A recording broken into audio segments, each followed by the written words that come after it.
Setelah ini kita berbicara tentang sumber-sumber akidah yang keliru. Sumber-sumber akidah yang keliru, dan ini juga sangat banyak tersebar di masyarakat.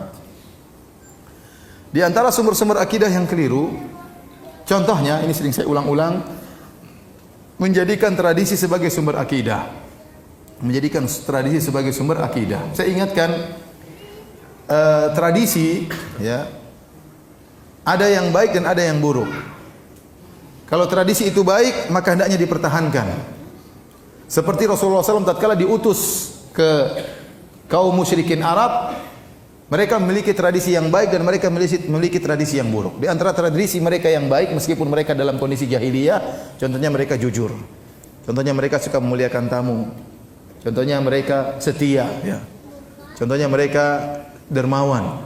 Makanya Rasulullah SAW mengatakan, innama bu'istu liutammima makarimal akhlak. Sungguhnya aku diutus untuk menyempurnakan akhlak yang mulia. Kenapa? Ada akhlak yang mulia di mereka. Tinggal disempurnakan lagi oleh Nabi SAW. Adapun tradisi-tradisi yang buruk semuanya dilawan oleh Nabi SAW, difilter oleh syariat. Kalau tidak sesuai maka Nabi SAW, ya, menentang tradisi tersebut. Makanya Nabi diberi tuduhan dengan tuduhan as-sabi. As-sabi artinya orang yang keluar dari tradisi nenek moyangnya. Nabi diberi gelar, di antaranya al-kahin, dukun, di antaranya as-sahir, tukang sihir, di antaranya mashur, orang tersihir, di antaranya majnun, orang gila, di antaranya syair, penyair, ya, di antaranya kadzdzab, pendusta, di antaranya sabi, orang yang keluar dari tradisi nenek moyangnya.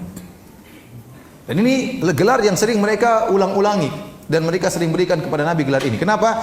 Karena orang takut untuk keluar dari tradisi. Sehingga kalau ada sahabat yang masuk Islam dari musyrik menjadi muslim, maka langsung dikatakan oleh mereka, qad sobauta atau sobata, kau telah keluar dari tradisi nenek moyangmu. Agar orang tidak berani keluar dari tradisi nenek moyang. Jadi ingat, Islam datang untuk memfilter tradisi. Bukan tradisi memfilter Islam. Hati-hati. Sebagian orang mengatakan, lihat dulu, jangan dulu, kita lihat dulu bagaimana Islam yang datang dari Arab, kita cek dulu. Kalau sesuai dengan tradisi kita, kita terima. Kalau enggak, kita tolak. Ini bahaya. Justru Islam datang untuk memfilter apa? Tradisi. Bukan tradisi memfilter Islam. Salah. Sebagaimana Nabi SAW hidup di orang Arab. Dan dia datang dengan Islam dan dia menolak adat Arab. Dia menolak adat Arab yang tidak sesuai dengan syariat Islam. Dan mengambil akidah dari tradisi ini merupakan lagu lama, ya. Sudah dilakukan oleh orang terdahulu. Contoh seperti umatnya Nabi Ibrahim alaihissalam. Waktu Nabi Ibrahim alaihissalam menegur umatnya yang sedang nongkrong beribadah kepada patung-patung, ma hadhihi tamathilul lati antum laha aqifun.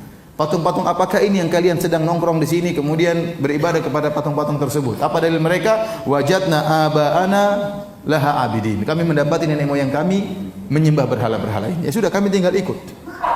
Kami tinggal ikut. Apa kata Nabi Ibrahim alaihissalam? Laqad kuntum antum wa aba'ukum fi dhalalim mubin. Kata Ibrahim alaihissalam, kalian sesat, nenek moyang kalian juga sesat. Bapak kalian juga sesat, kakek kalian juga apa? Sesat. Buyut kalian juga apa? Sesat. Ini tradisi sesat, kata Nabi Ibrahim alaihissalam. Makanya mereka pun jengkel, ya. Kemudian mereka membakar Nabi Ibrahim alaihissalam. Demikian juga tatkala Nabi SAW mendakwakan Islam, orang-orang musyrikin Arab berpegang teguh dengan tradisi. Mereka mengatakan, inna wajadna aba'ana ala ummah wa inna ala atharihim muqtadun. Kami telah mendapati nenek moyang kami di atas jalan ini dan kami hanya ikut saja nenek moyang kami. Dalam ayat yang lain, inna wajadna aba'ana ala ummah wa inna ala atharihim muhtadun. Kami telah mendapati nenek moyang kami di atas jalan ini dan kami mendapat petunjuk jika mengikuti petunjuk nenek moyang kami. Jadi dalilnya tradisi. Oleh karenanya sulit seorang keluar dari tradisi. Makanya waktu Abu Thalib akan meninggal dunia, agar Abu Thalib tetap berada di atas kesyirikan, Abu Jahal cuma mengingatkan satu tentang tradisi. Rasulullah SAW datang begitu, kata Rasulullah SAW, ya ammi kul la ilaha illallah kalimatan uhajju laka biha indallah. Wahai pamanku Abu Thalib, ucapkan la ilaha illallah, aku akan berargumen, aku akan bela engkau, aku akan berdebat membela engkau di hadapan Allah Subhanahu wa taala. Kata Abu Jahal tatkala itu, atarghabu an millati Abdul Muttalib, apakah kau benci dengan agama nenek moyangmu? Selesai. Diingatkan dengan tradisi sehingga Abu Talib tidak mau ngomong la ilaha illallah. Dan dia berkata kepada Rasulullah SAW, ya, laula an tu'ayyirani Quraisyun, seandainya aku tidak dicela oleh orang Quraisy, la aqrartu biha ainak, seakan membuat engkau senang wahai ponakanku. Tapi gara-gara dia tidak mau dicela, akhirnya tidak jadi masuk Islam. Padahal dia sudah tahu agama Nabi di atas kebenaran. Ya. Oleh karenanya, tradisi sangat berbahaya kalau tradisi salah dijadikan pegangan oleh masyarakat. Di antara hal yang membuktikan susah atau sulitnya keluar dari tradisi, ini juga sering saya sampaikan, ya. Lihatlah bagaimana di sebagian negeri kita ada suatu suku yang suku tersebut luar biasa, banyak ulama berasal dari suku tersebut, banyak orang-orang hebat pakar agama berasal dari suku tersebut, tetapi sampai sekarang ya tradisi masih berlaku. Kalau ada pernikahan maka yang bayar mahar perempuan. Kemudian nasab kembali kepada perempuan. Warisan yang pegang juga siapa? Perempuan. Ini salah atau tidak? Salah total atau salah sedikit? Salah total. Tapi masih bertahan tradisi atau tidak? Masih. Mungkin jangan-jangan ada di antara antum yang seperti itu. Padahal di situ banyak ulama. Kenapa sulit untuk dirubah? Tradisi susah untuk dirubah. Susah untuk dirubah. Saya dapati, kemarin ngobrol dengan sebagian teman, Ustaz ada tradisi di sini. Baru tadi pagi saya ngisi pengajian. Ada tradisi di sini Ustaz, nyembelih kerbau kemudian diletakkan di pantai. Supaya apa? Supaya ininya banyak, supaya macam-macam, supaya aman pantainya. Ya, ini kesyirikan. Ya.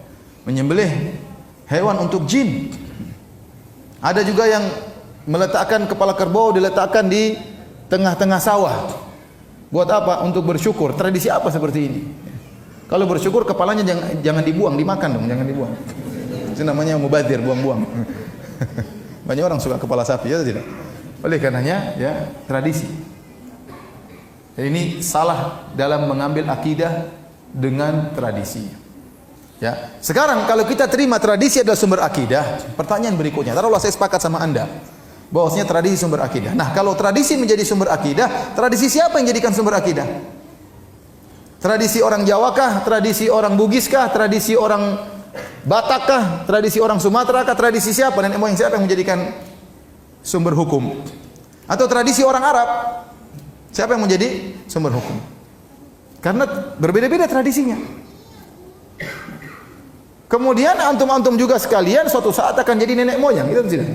Atau tidak akan jadi nenek moyang? Antum suatu saat akan jadi nenek moyang, jadi bapak moyang sama nenek moyang, kakek moyang sama nenek moyang, ya. Ya. Apakah antum pantas dijadikan sumber dalil? Ya, kita tahu kita banyak kekurangan, kita banyak kesalahan. Tidak pantas kita menjadi sumber apa? Sumber akidah. Jadi ini salah satu kesalahan menjadikan tradisi sebagai sumber akidah. Taib.